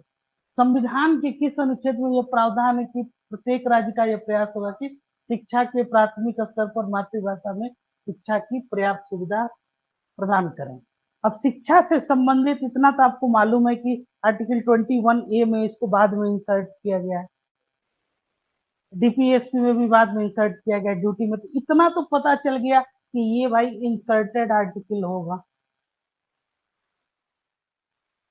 अब समझ में आ रहा है, मतलब इसको बाद में जोड़ा गया होगा, तो किसी न किसी ये, जैसे आर्टिकल 38A क्या है, 38, 39A जो जोड़ा गया डीपीएसपी में, क्या था बताइए? हाँ, तो ये कब जोड़ा गया? 76 जो आपका जो अमेंडमेंट जो किया गया था, जैसे पार्ट 4A, ये क्या है? हाँ, पार्ट 5, हाँ, यूनियन लिस्ट नहीं, यूनियन एग्जीक्यूटिव। यूनियन एग्जीक्यूटिव में कौन कौन आते हैं? हैं? हाँ, बोलो, बोलने दीजिए इनको। हाँ, हाँ,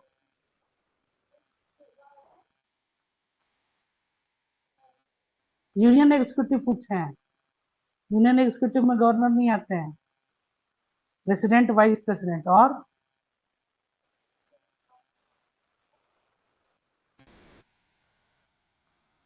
ठीक ठीक, हाँ, 3 और 1 छोड़ दिए। Prime minister, council of ministers जो हो गए, है ना? चलिए ये बताइए।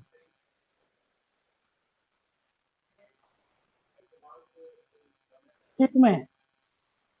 ये तो अभी हम देखे नहीं। हाँ, निम्नलिखित में से कौन सा कथन अनुच्छेद 164 में शामिल नहीं है? मुख्यमंत्री की नियुक्ति राज्यपाल द्वारा की जाएगी। मंत्रिपरिषद सामूहिक रूप से राज्य विधान मंडल के प्रति उत्तरदायी नहीं हो, है? नॉट इंक्लूडेड है ना?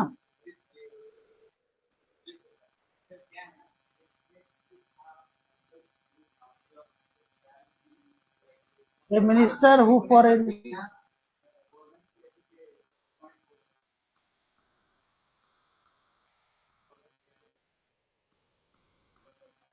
बिना गवर्नर के कैसे अपॉइंटमेंट होगा? अन्य मंत्री की नियुक्ति मुख्यमंत्री की सलाह पर राज्यपाल, ठीक तो है इसमें क्या? ये तो सही स्टेटमेंट है, सही बोल रहे हैं लोग, यही कलेक्टिव उनकी रिस्पॉन्सिबिलिटी स्टेट लेजिस्लेचर। हाँ,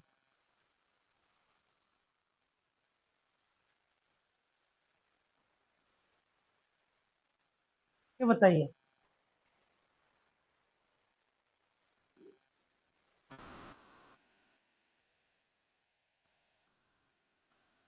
इसको नोट कर लीजिए, इसको रहने दीजिए, ये अभी आर्टिकल नहीं बताएंगे, ये कंफ्यूजन होगा। 52nd 51st अमेंडमेंट क्या था? एंटी डिफेक्शन कब आया था? ये बनाइए, 81 बनाइए आपने। उसको सर्किल कर दीजिए लोग, जो एक दो जो नहीं, जब स्टेट यूनियन स्टेट रिलेशनशिप जो आएगा ना, उसमें आएगा। हाँ, ये बताइए। हाँ, हाँ, नहीं ऑप्शन नहीं है, इसको ऐसे बनाइए, इसको रहने दीजिए। हाँ, इम्पीचमेंट। 72 क्या है? Pardoning power. 54, हाँ, 123, हाँ, हाँ, इसमें क्या क्या इन आर्टिकल्स में जरा एक एक करके बताइए तो। हाँ, मैंने 61 इम्पीचमेंट प्रोसीजर, उसके बारे में बताइए, कैसे होता है, क्या होता है, कुछ क्या याद आ रहा है? हाँ,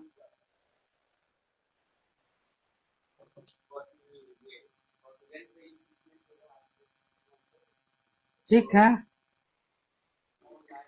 हम्म, ये राज्यसभा में होगा कि लोकसभा में होगा?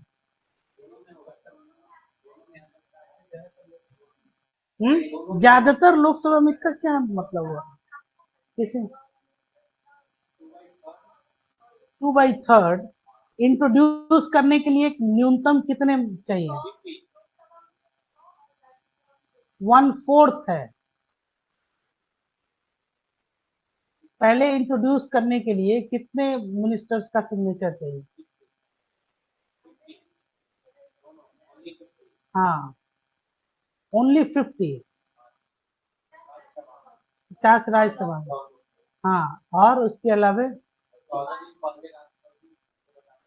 किस आधार पे इम्पीचमेंट होता है?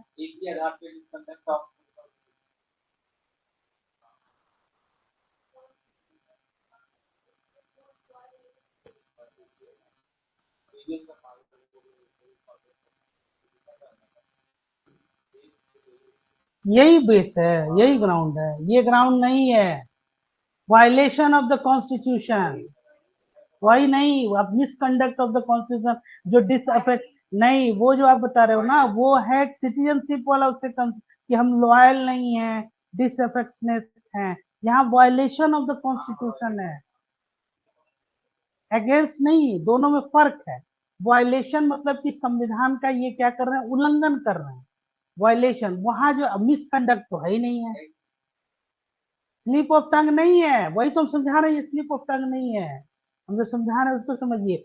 ये जजेज का आपके दिमाग में अप्रूव्ड मिसबिहेवियर और इनकैपेसिटी उनका कंडक्ट पे होता है, इसको कंफ्यूजन कहते हैं कि थोड़ा उधर से पड़े हुए हैं थोड़ा इधर, ये दोनों मिक्स कर रहा है, ओवरलैप जिसको कहते हैं।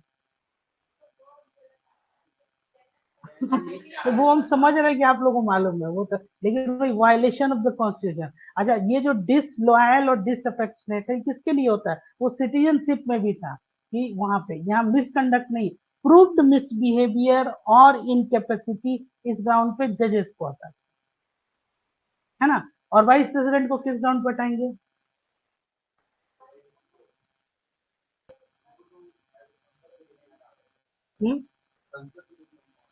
संसद के रूप में, मतलब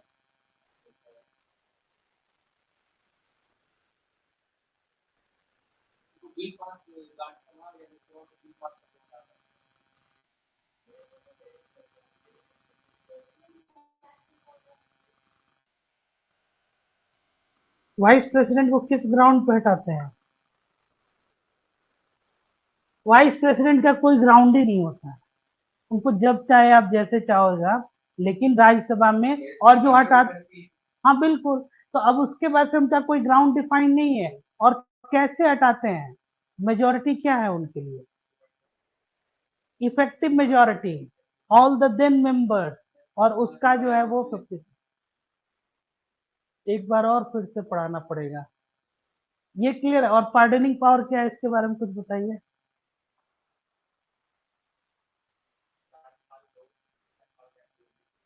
राज्यपाल नहीं है 72 में, प्रेसिडेंट है। हाँ, उसमें क्या है, रिस्पाइट, रिप्राइट, सस्पेंड, पार्डन, और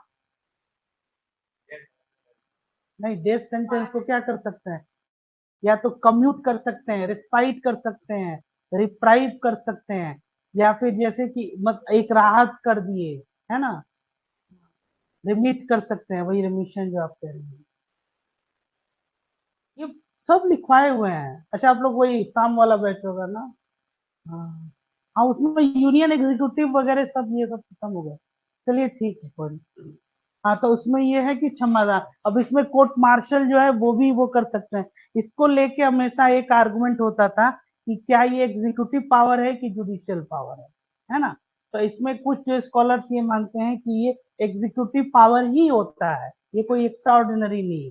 लेकिन जुडिशियल पावर जो इसको, क्योंकि इससे न्याय से संबंधित है, इसलिए इसको जुडिशियल पावर के ही अंतर्गत में रखा जाता है प्रेसिडेंट का, क्योंकि प्रेसिडेंशियल कैपेसिटी में ही वो काम करते हैं, इसलिए इसको एग्जीक्यूटिव पावर के लिए कुछ स्कॉलर्स का मानना है। लेकिन ये एक तरह से जुडिशियल पावर जो है वही है, ठीक है। अब इसमें है कि जुडिशियल पावर मतलब ये न्यायिक शक्ति है। आर्टिकल 72 का जुडिशियल रिव्यू हो सकता है कि नहीं? जैसे राष्ट्रपति मान लीजिए, ये अधिकार जो है 72, इसका न्यायिक इसकी समीक्षा हो सकती है कि नहीं? सीधे एकदम स्ट्रेट नो, इसका जुडिशियल रिव्यू नहीं हो सकता है। लेकिन किस मैटर, जो रेलिवेंट मैटर जो स्पेसिफिक क्या है, मतलब कि आप क्लास अटेंड किए हो। हाँ, इसको हम बहुत डिटेल में बताए थे कि रेलिवेंट मैटर, जिन मैटर पे वो निर्णय लिए हैं, वो मैटर जो है वो रेलिवेंट है कि नहीं, इसका जुडिशियल रिव्यू हो। जैसे कि इनके विषय में इंफॉर्मेशन, इनके विषय में इंफॉर्मेशन हमको मिल रहा है इनके द्वारा, क्योंकि कोई भी प्रेसिडेंट डिसीजन कैसे लेते हैं, काउंसिल ऑफ मिनिस्टर्स के हेड और एडवाइस पे। तो वो जो मैटर उनको दिया गया है जिसपे वो निर्णय ले रहे हैं, वो रेलिवेंट मैटर है कि नहीं, ये हो गया। ठीक है, ये पार्डनिंग पावर। इलेक्शन आप समझ रहे हैं, किसका इलेक्शन है ये? हाँ, कैसे होता है प्रेसिडेंट का इलेक्शन?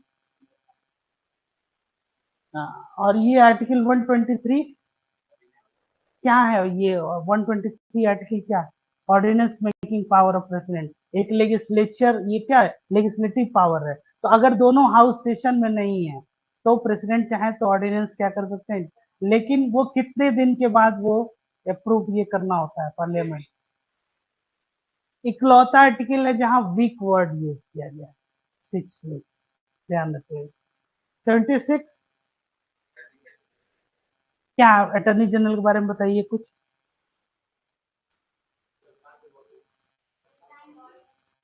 और अटॉर्नी जनरल की सैलरी कितनी होती है?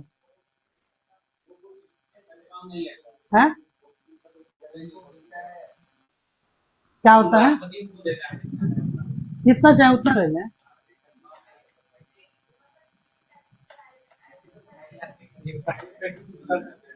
हाँ, उनको रिम्यूनरेशन दिया जाता है, फिक्स रिम्यूनरेशन। तो चाहे तो प्राइवेट प्रैक्टिस भी कर सकते हैं, और ये, लेकिन उसमें एक पार्टी जो है यूनियन ऑफ इंडिया नहीं होनी चाहिए। ये किसी पार्लियामेंट्री कमेटी के, कैबिनेट कमेटीज के मेंबर हो सकते हैं कि नहीं?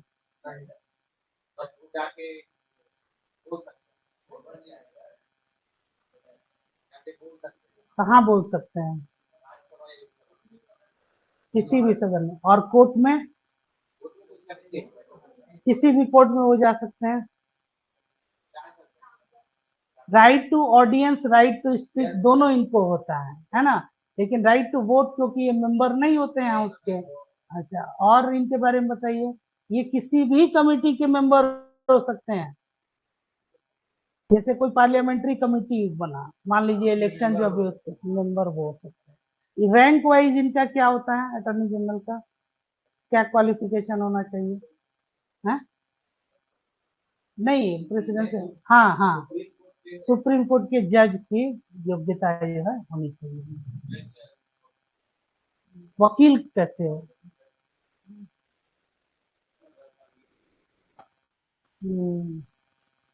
ये बताइए। तो बन जाना चाहिए, बन जाएगा, लेकिन इम्पोर्टेंट है कि अभी आप लोग पढ़े नहीं। हम्म,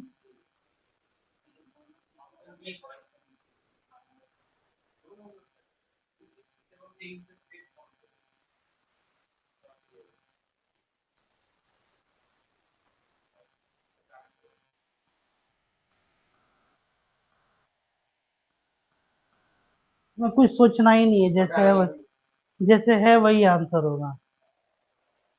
हम्म, अब वही नहीं, ज्यादा सोचना वही है, कुछ सोचना ही नहीं है, यही आंसर है।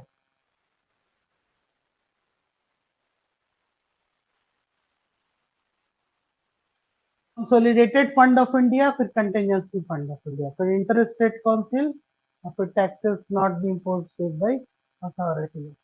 एकदम वही जैसे है वही, है ना। ए ऑप्शन जो चेक कर लिए। ये बताइए।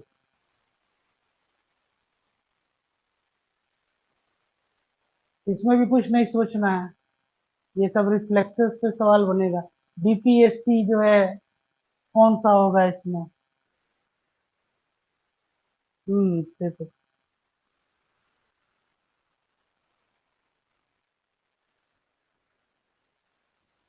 इस प्रॉपरली मैच्ड। सही है। हाँ, सर्वोच्च न्यायालय किसमें होगा? 124। यूपीएससी आप लोग जाने, अटॉर्नी जनरल 71, 76। ये बताइए। ये भी काफी इजी है। कॉन्स्टिट्यूशनल अमेंडमेंट 368 कौन सा ये चैप्टर है? पार्ट कौन सा हुआ? Part 20, article all India services 312, और फिनेंशियल इमरजेंसी 360, फिनांस कमीशन 280। ये बनाइए।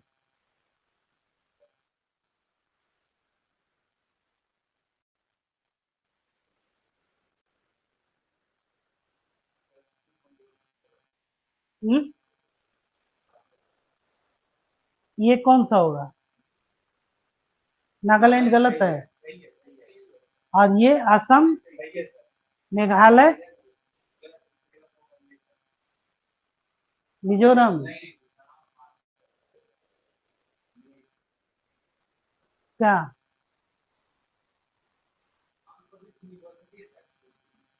हम्म?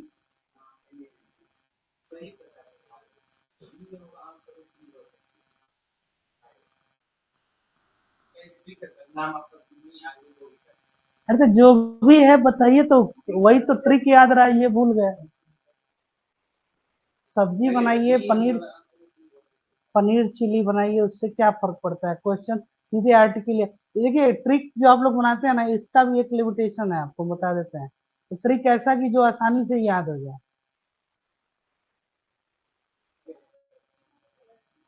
हम्म, अब यही तो है। एम से मेघालय, एम से मिजोरम, एम से मणिपुर, और ये तीन जो है काफी कंफ्यूजन करता है। मेघालय कौन कौन से स्टेट से जुड़ा हुआ है?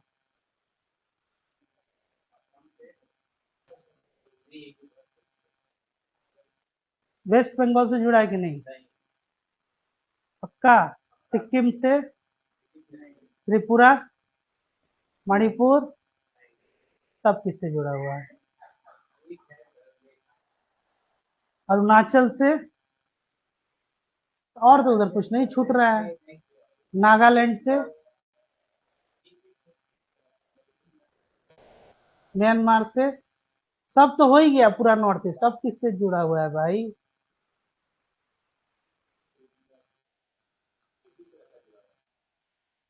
सिक्किम? कौन कौन से? आसाम से? हाँ ठीक है ठीक है, इनको बताने दे। बंगाल से?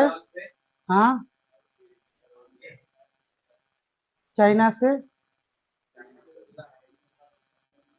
एकदम गलत बोल रहे हैं। आसाम से? सिक्किम जो है वेस्ट बंगाल से जुड़ा हुआ है। स्टेट से हम बात कर रहे हैं अभी।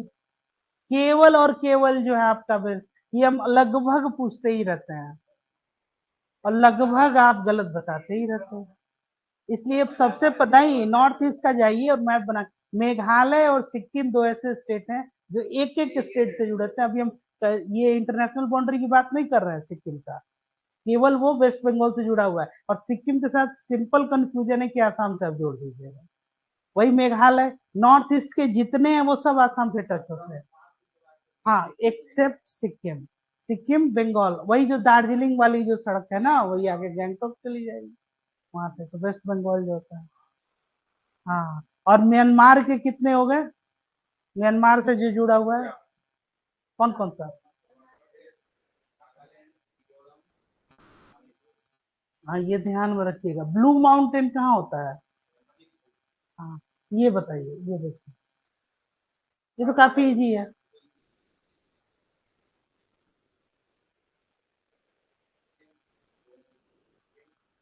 सिटीजनशिप के बारे में कुछ बताइए।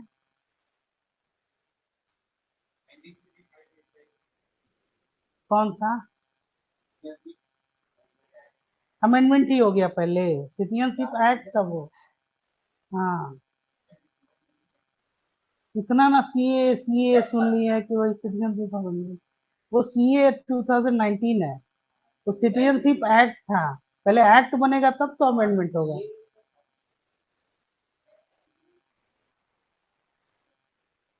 हाँ, क्यों अलग से एक्ट आया?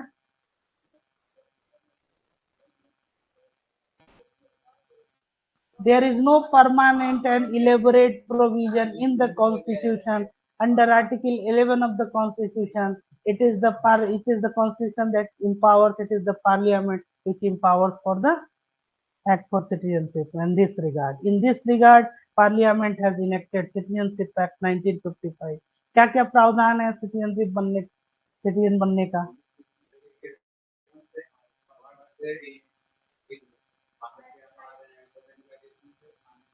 और 15 साल? by birth, by descent, by registration, naturalization, territorial incorporation, है ना? बर्थ का कोई बताइए कंडीशन।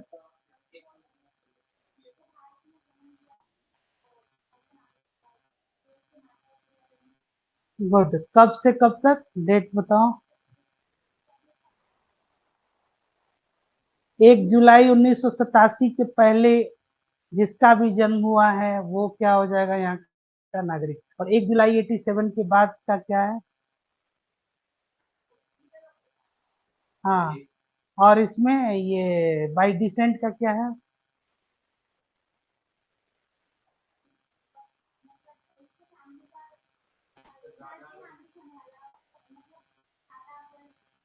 हाँ, रहे हो, हाँ हाँ, या फिर उनके फादर जो हैं वो होने चाहिए।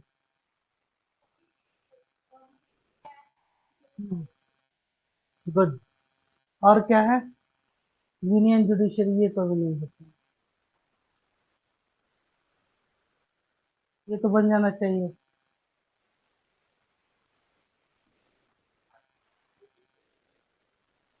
यही एक सही है, हाँ। 78 नहीं, 79 नहीं है, ये 17 नहीं है, ये क्या है? 14 है। ये बताइए, ये तो इजी है। 76 attorney general of India, 148 tag हो गया। हाँ, जुरिस्डिक्शन ऑफ सुप्रीम कोर्ट 131। 3 तरह का होता है, original, appellate and advisory jurisdiction.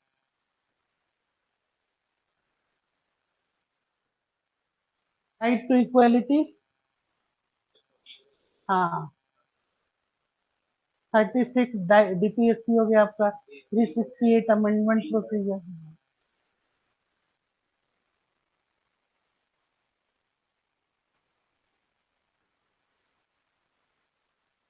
ये राइट टू वर्क किस आर्टिकल में है? हम्म,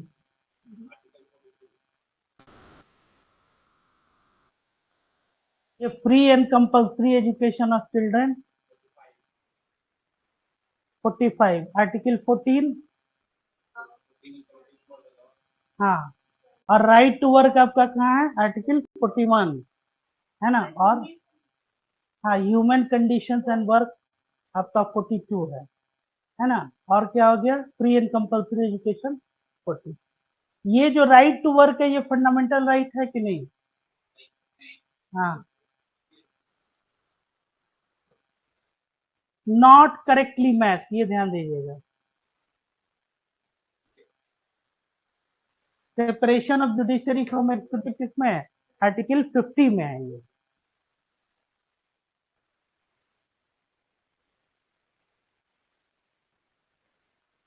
नॉट करेक्टली मैच, इसको बताइए। एक मिनट, थोड़ा सा देखें क्या है। हाँ, आर्टिकल 110, ये मनी बिल हो जाएगा। बजट हो गया 112। बजट इनफैक्ट वो एनुअल फिनेंशियल स्टेटमेंट है। 155 क्या हो गया? Appointment of governor. 312 all India services. यही आपका पीएससी जो है, पहले क्वेश्चन था 315 जो है पीछे। तो अभी हम लोगों ने देखा है नॉट करेक्टली मैच। 263 सही है, 280 भी सही है। यूपीएससी नहीं, ये 324 में क्या है? ये which of the following is not correctly matched, बताइए।